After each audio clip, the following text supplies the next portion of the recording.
Seperti yaum. Ya, yaum itu sering diterjemahkan dengan hari, betul.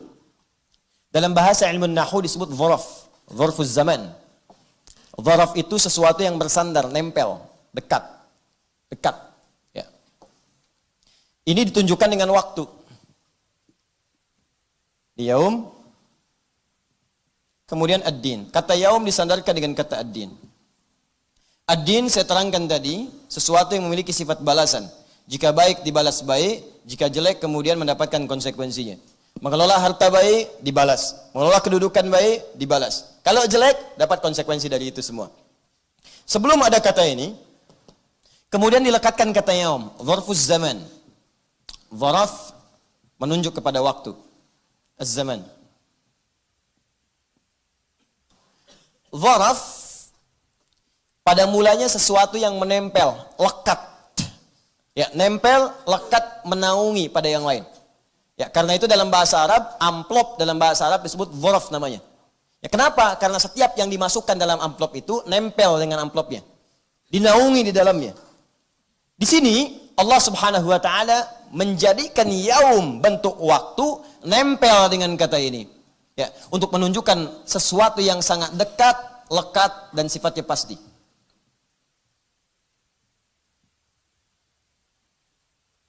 Seakan-akan begini, ya Allah ingin sampaikan, hei, engkau yang merasa sombong dengan titipan, dengan hartakah itu nggak mau bersyukur, dengan ilmukah tidak ingin bersyukur, dengan kedudukankah tidak mau bersyukur, satu saat saya akan pastikan kepadamu, akan tiba waktunya semua yang engkau lakukan akan aku balas.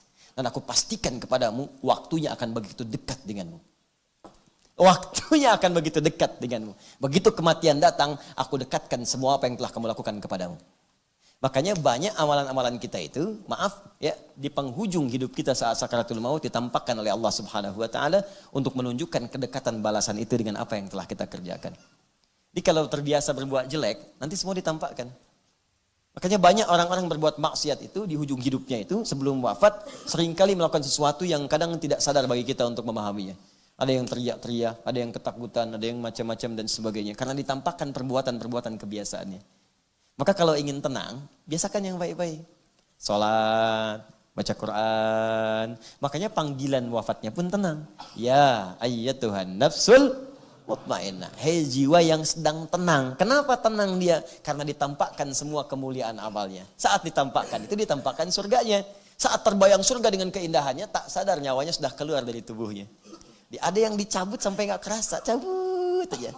Tenang pulangnya. Makanya panggilannya, hei jiwa yang sedang tenang. Saking tenangnya, wafatnya gak kerasa. Dan meninggal aja. Ya, tiba-tiba nunduk aja. Ya, kan beda antara nunduk ngantuk dengan wafat. Ya. Lain. Ya, dulu ada seorang yang penjaga masjid, soleh orangnya. Luar biasa, Masya Allah. Di satu tempat lah ya, saking solehnya itu Allah kirimkan seorang hamba dari Timur Tengah. Saya nggak perlu sebut dari negara mana. Ini nyata, bisa nyata. Saya pernah sholat di masjid dia. Datang orangnya ke daerah beliau itu dan mengatakan, saya ingin bangun masjid di sini dan Anda yang harus merawatnya. Saya sampai bengong itu, berapa detik itu, Masya Allah ini luar biasa amalan orang ini. Bagaimana bisa orang dari Timur Tengah datang ke situ itu. Dan langsung mengatakan saya pengen bangun di sini, di tanah Anda, dan Anda yang merawatnya. Kan dia bisa pergi ke tempat lain. Jadi itu dirawat oleh bapak itu.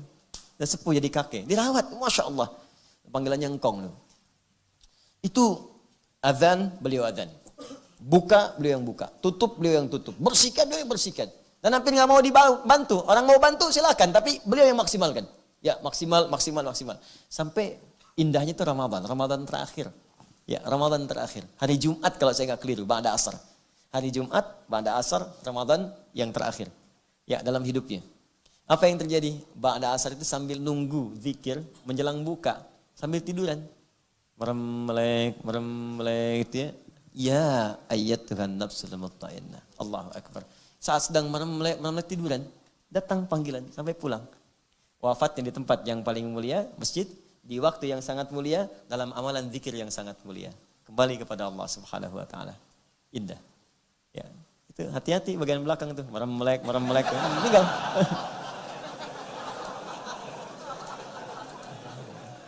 Baik. Nah, jadi saya simpulkan dulu, Kalau ada titipan dalam bentuk apapun, maka rasakan bahwa semua itu punya siapa? Punya Allah. Semua itu milik siapa? Milik Allah yang dititipkan kepada kita. Kita merawat. Jangan sampai milik Allah saja. Nanti pulang dari sini orang bawa motor Anda, mobil Anda. Anda bilang, woi, hati-hati motor. Milik Allah, Pak. Tidak ada hukumnya di situ.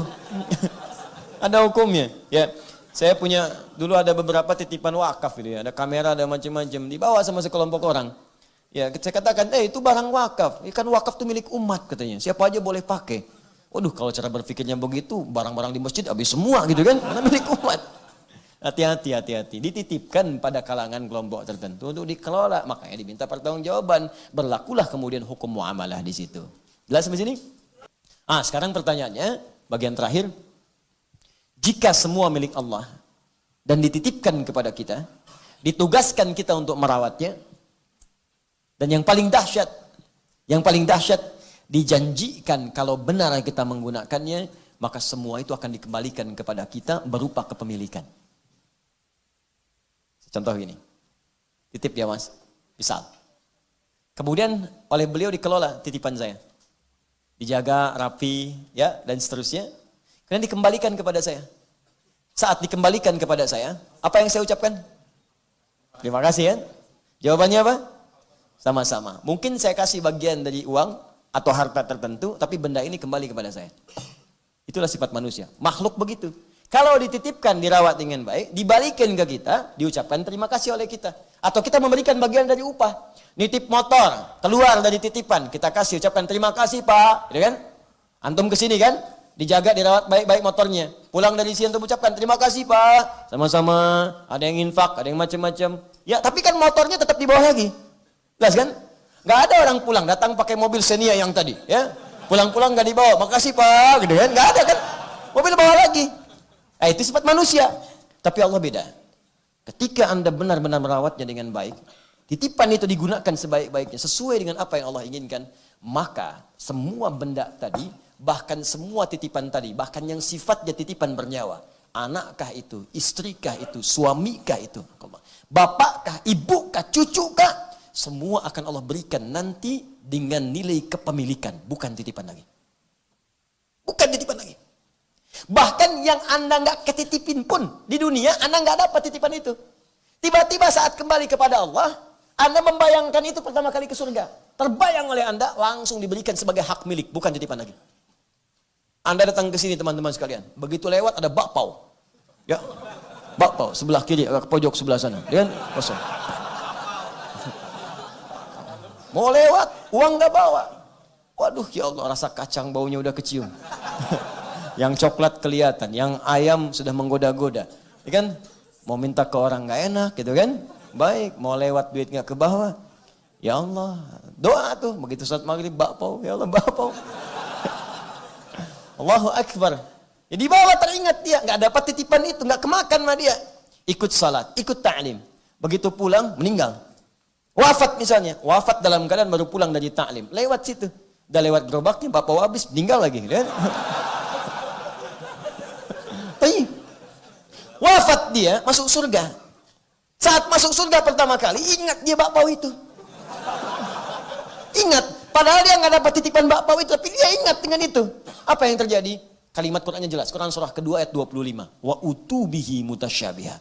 Diberikan yang sama persis seperti yang terbayang dalam benaknya. Allahu Akbar. Langsung. Wa basyiril ladzina amanu wa 'amilus salihati anna lahum jannatin tajri min tahtihal anhar. Kullama ruziqu minha min thamarati rizqa qalu hadzal ladzi ruziqna min qabl. Ada orang yang dititipi ingat lagi, ya Allah saya ingat dengan ini sepeda saya mengantarkan saya ke masjid. Ya ingat lagi, wa utubihi mutasyabiha, diberikan persis sama dengan apa yang pernah ia dapati dulu. Persis, sama persis. Ada yang enggak pernah dapat, pengen utubihi mutasyabiha. Ya Allah, tiba-tiba ada, sling. Tukang bapomnya, ya Allah, saya pun ya Allah, ajak ya Allah.